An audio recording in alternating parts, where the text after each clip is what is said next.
The human soldier blinked at the palace ceiling, which was neither ceiling nor palace in any way he understood. It shimmered like liquid starlight and occasionally hummed in a key that felt vaguely like panic. He nudged the datapad in his hands, which insisted on beeping in 3 different alien dialects, and muttered, "Great. I just came for a handshake and maybe tea, now I'm babysitting intergalactic existential dread."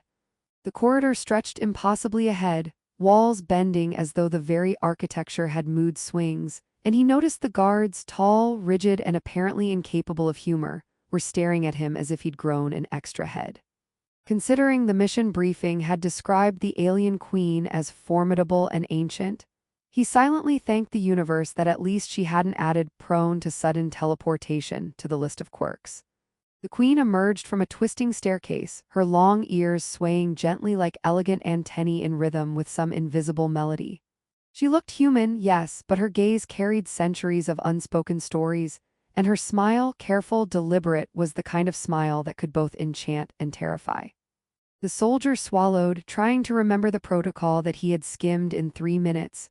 Bow, nod, compliment the celestial fabrics, and don't touch anything that isn't explicitly yours. He had already failed the first 2. "Ah," the queen said, her voice calm but carrying a subtle edge like a laser slowly warming. "You are the human they sent to." She paused, her lips twitching as if weighing whether to continue. "Touch history, perhaps." The soldier coughed, wondering if the joke was intended or if he'd misread centuries of culture into sarcasm. I was hoping to shake hands and not, rewrite galactic treaties accidentally." "Shaking hands is considered bold," she said, one ear flicking in amusement. "Most humans would hesitate at such impropriety." He cleared his throat, suddenly aware that every diplomat in the room was observing the interaction like hawks watching a particularly confused mouse. He glanced down at his own hand, imagining the consequences if he extended it wrong. Exile, a lifetime of interpretive dance lessons, or worse, a diplomatic note written in a language that involved telepathic insult. "Right, Bold. That's me, Captain Bold." He forced a grin that felt more like a grimace. "Bold, yes," she said, stepping closer.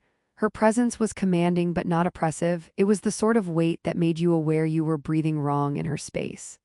The soldier decided humor was his only weapon.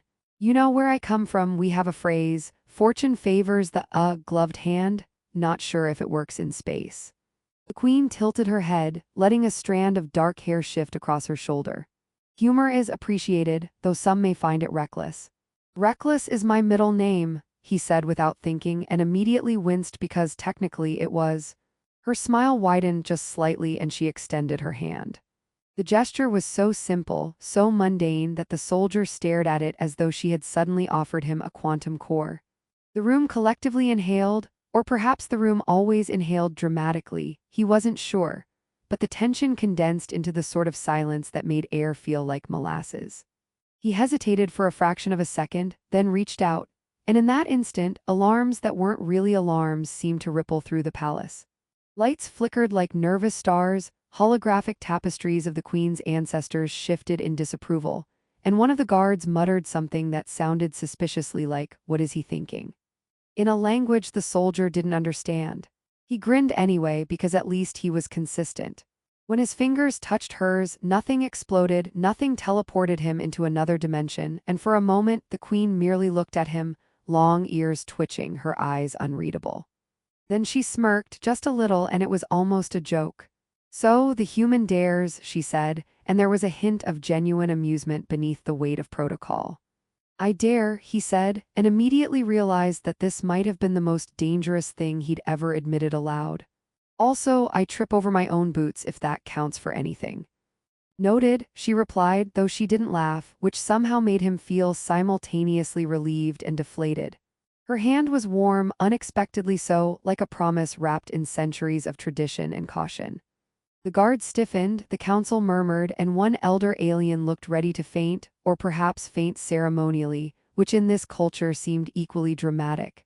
As the moments stretched, the soldier tried to process what had just happened. He'd touched the queen's hand. He was still in one piece, and yet the universe seemed to be holding its breath as if awaiting some cosmic verdict. He decided to break the silence with humor because that was the only thing humans were consistently good at under stress. So, he said, glancing around at the rigid, starched officials, is it too soon to ask if there's coffee or at least some interstellar pastries? The queen's eyes twitched almost imperceptibly, and a corner of her mouth threatened to lift. I fear your timing is unconventional, she said. Unconventional is my specialty, he said, bowing slightly in mock formality. If I had a starship for every time I broke protocol, I'd own a small constellation. The room exhaled somewhere between disbelief and amusement, and the queen's hand didn't flinch. She led him deeper into the palace, corridors bending in ways that made him question both gravity and geometry. At one point, a holographic map flickered above them, showing constellations he didn't recognize, and he muttered, I didn't realize diplomacy came with cartography lessons. Many do not survive the first lesson, she said dryly, ears swaying as she glanced sideways. Lucky for me, I failed spectacularly, he said, so I'm probably qualified. They passed through a hall where portraits of previous queens glowed like sentient projections, all watching silently, and he whispered, do they always glare like that, or is it just my charm? Your charm is unprecedented, she said, and unnervingly effective. By the time they reached the chamber where the council convened, the soldier realized that the act of reaching for her hand hadn't just been bold, it had been catalytic. Whispers and murmurs filled the air, punctuated by the occasional soft beep of a hovering etiquette drone, probably writing notes like, human, dangerously unpredictable. The queen took a seat with him standing beside her, still holding her hand in the quietest, yet most revolutionary gesture he could imagine. I trust you understand the consequences of this, she said.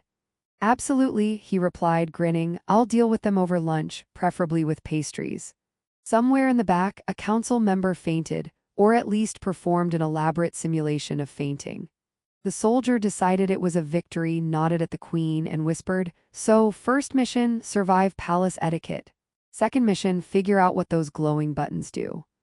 She chuckled softly, ears flicking like delicate instruments tuned to humor, and for the first time he thought interstellar diplomacy might just be bearable, even if it involved alien royalty, suspicious guards, and corridors that defied physics.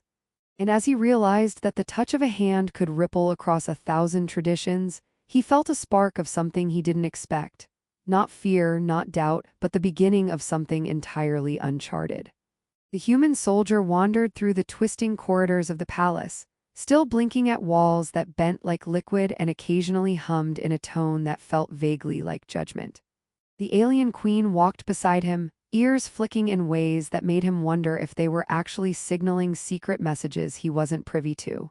So, he said, balancing his datapad precariously, do all your corridors double as optical illusions, or is it just me?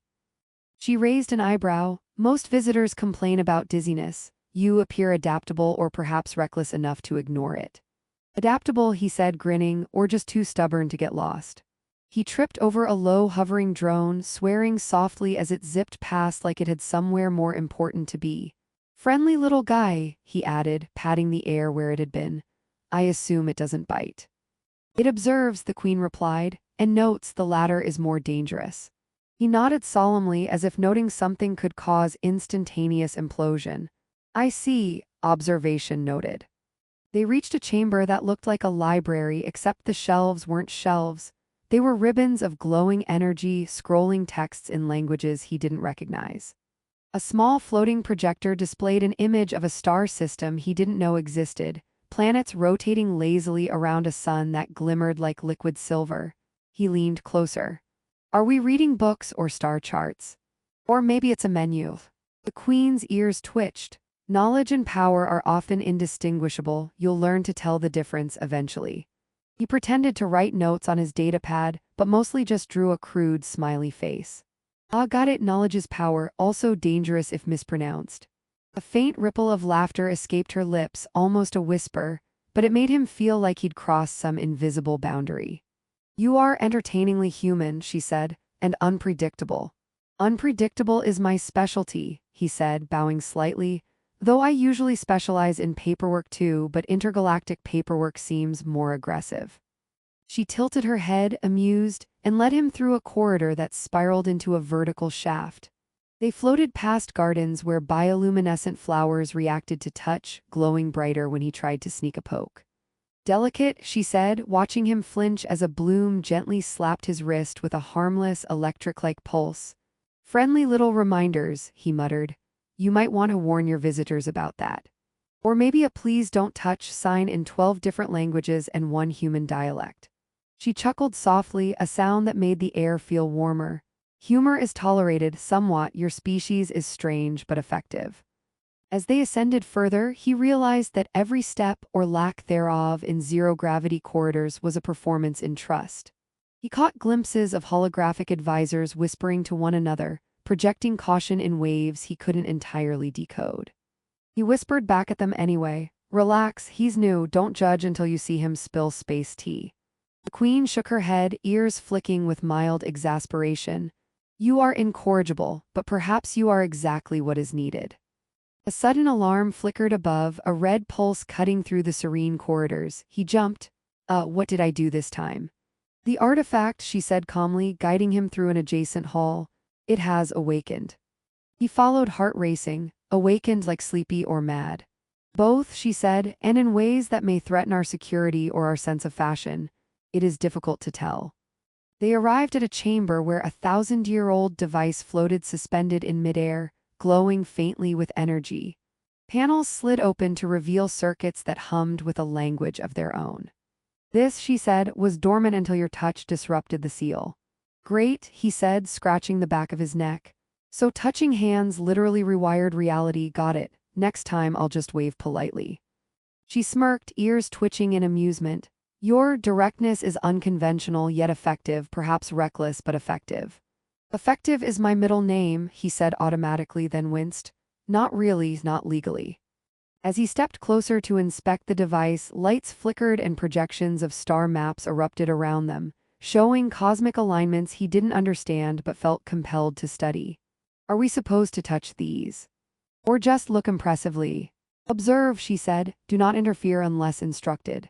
Interfere, he muttered, is my natural state. Observation is exhausting. Suddenly, a small panel slid open, revealing a holographic interface. He poked at it with cautious curiosity, and a series of alien symbols danced in response. Oh no, he whispered. This looks exactly like my last dating app experience, except it might destroy planets. She laughed softly, and he nearly fell over in zero gravity, catching himself on the edge of a hovering console. You find humor even here, she said. Perhaps it is your greatest weapon. He shrugged. If laughter counts, I'm basically armed to the teeth. They spent hours navigating the labyrinthine device, its holograms reacting to his movements, sometimes collapsing in chaos before reconstructing themselves, as though the universe itself was taking bets on his competence. She guided him, sometimes correcting his mistakes, sometimes letting him blunder spectacularly, and in the quiet intervals they shared stories of their lives, brief, fractured human tales and alien experiences mingling in laughter and astonishment. At one point, a projection of an alien ancestor floated into view, arms crossed, expression stern. This is going to be a long day, he muttered. And I just met your grandma. Not my grandmother, she said dryly, but she would disapprove regardless. By the time the chamber's hum settled into a steady rhythm, a strange harmony of alien and human ingenuity, he realized they had achieved something neither of them could have anticipated. The device was operational, stabilized by their combined efforts. The council, watching remotely, was aghast, whispering in 1,000 overlapping languages. Somewhere, a hover drone sighed. He looked at her, ears flicking in quiet pride, and said, Well, we didn't break the galaxy, at least not permanently, yet. She smiled, a small human gesture that seemed almost revolutionary in its simplicity. Impressive. And amusing. Amusing is my side effect, he said. Main effect is chaos control, usually messy, occasionally heroic. The queen allowed herself a rare laugh, and in that sound the corridors seemed a little less imposing, the holographic projections a little less intimidating, and the universe a little less daunting. Together they had navigated impossible geometry, ancient technology, and the weight of tradition, and survived somehow with humor intact. And as they left the chamber, floating side by side in the twisting palace halls, the human soldier realized that touching her hand had not just unlocked a device. It had unlocked a new path, one that twisted unpredictably, dangerously, and thrillingly toward the uncharted. The human soldier floated through the palace corridors, his boots, or lack thereof, thanks to zero gravity, brushing the sides as though the walls themselves were alive, and occasionally he muttered, "I swear these halls are testing my balance just to see if I'm expendable." The queen glided beside him, long ears flicking like delicate signals in response to unseen stimuli. "You adapt remarkably well," she said, amusement threading through her tone. "Adaptable or just lucky," he replied, craning his neck to avoid a floating holographic projection of an ancient ceremonial guard who looked distinctly offended at his presence. "Though mostly lucky, if I'm honest. Mostly luck and inappropriate humor." They reached the chamber containing the ancient artifact, which now hummed with energy that seemed to pulse in time with the distant stars. Panels projected holographic constellations in 3 dimensions, and symbols rotated slowly, glowing brighter each time he made a small, accidental misstep. He glanced at the queen. "So last time I poked the wrong button, a holographic ancestor nearly gave me a lecture on interstellar etiquette. Should I maybe just point?" "Pointing is acceptable," she said, "though it may be interpreted as a challenge by some of the projections." He leaned closer, finger trembling, and jabbed at the interface. Lights flared, but instead of calamity, a smooth wave of energy spread across the room, stabilizing the artifact in a glow that seemed almost alive. "Well, that didn't explode," he said, letting out a breath he hadn't realized he'd been holding. "Progress." "Indeed," the queen said, "you have unforeseen influence." He tilted his head. "Unforeseen. Fancy way of saying, we had no idea you'd not ruin everything." She smirked, ears flicking like a signal to some private amusement. "Unpredictability can be advantageous." The council, observing remotely, erupted in whispers, flares of alarm and admiration overlapping. Some scribbled frantic notes in alien languages he didn't recognize, while others simply stared, mouths agape. A hovering etiquette drone zipped past, muttering something in an electronic chirp that sounded suspiciously like human, dangerous yet effective. He grinned, extending a hand toward the queen in silent triumph. She allowed him to take it, and together they activated the final sequence of the artifact. Holographic panels swirled, showing star systems in perfect alignment, planets stabilizing, and energy flows knitting themselves across light years. "We're actually doing it," he said, awe threading through his humor. "Saving the galaxy while still making jokes. Impressive, right?" "Impressive," she agreed, "and absurd." The artifact emitted a harmonic pulse that resonated through the palace, shaking loose ancient dust and ruffling the holographic projections of long-dead dignitaries. One particularly stern ancestor seemed to wave a spectral hand in what could have been disapproval or perhaps approval, he wasn't sure. "I think that's a yay," he whispered. "Possibly," she said, ears flicking thoughtfully. "They are subtle in their expression." With the device stabilized, the queen and soldier floated back toward the council chamber. Along the way, he noticed small corridors where alien flora pulsed in recognition, lighting their path with colors that shifted with every joke he made. "These plants," he said, "they like me, or they're laughing at me. Either way, that's a win." "They respond to emotion," she said. "Your humor may be influencing them." "Well," he said, "I've always believed laughter is the universal translator." By the time they reached the main hall, the council was silent, watching the energy flows cascade across the palace. The soldier realized that his impulsive act, reaching for the queen's hand, had not only activated the artifact but also sparked a chain reaction of trust, humor, and ingenuity that no one had anticipated. He met the queen's gaze, ears flicking with subtle amusement. "Guess we make a good team," he said. "We do," she said, her smile genuine and unguarded. "Unexpectedly but effectively." He chuckled. "Unexpected is basically my brand. Effective is new." As they debriefed with the council, questions were asked, reassurances demanded, and one particularly officious advisor attempted to lecture him on protocol. He listened politely, nodded, and then said, "I'll consider your guidance right after my nap." The room stifled laughter, a sound so rare among the dignitaries that the air seemed to vibrate with disbelief. Outside the palace, ships from allied worlds transmitted congratulations, their pilots unable to contain amusement at reports of a human soldier who solved a millennia-old artifact with reckless charm. Somewhere in the galaxy, a historian was already rewriting textbooks, noting the unique combination of humor, courage, and improvisation that had stabilized a planetary defense system. Later, in the quiet of the observation deck, the Queen and soldier looked out at the stars. "Do you ever tire of this?" he asked, gesturing at the swirling lights and distant constellations. "Diplomacy, artifacts, cosmic chaos." "Rarely," she said, "but I do tire of those who take themselves too seriously. You bring perspective." "Perspective, huh?" he said, grinning. "Mostly I bring jokes and mild panic. Perspective sounds way fancier." She smiled, and in that simple gesture he felt the culmination of everything they had shared. Courage tempered by humor, trust forged in chaos, and a bond that defied species, protocol, and perhaps even common sense. "You have changed," she said softly. "The human influence, it is undeniable." "So have you," he replied, ears flicking in subtle mimicry of hers, an instinctive echo that felt oddly intimate. "Though I think you've always had the better hair." She laughed, a sound that floated through the chamber like music, and he realized that the weight of responsibility, the danger, the centuries of expectation, all of it, felt lighter somehow when shared. They had not only stabilized an ancient power but also reshaped the dynamics of trust, courage, and interstellar diplomacy. He thought back to the moment he first touched her hand. Bold, reckless, uninformed. Everything that could have gone wrong almost had, yet somehow it had worked. And in that success he found something more. A sense of belonging, a recognition that courage paired with humor could achieve what protocol alone never could. The Queen extended her hand once more, and he took it without hesitation, a gesture no longer audacious but entirely natural. Around them, the galaxy hummed in response, systems aligning, emissaries marveling, and somewhere, very far away, stars blinked as though applauding. "Ready for whatever comes next?" she asked, ears flicking in that subtle, elegant rhythm that now seemed familiar.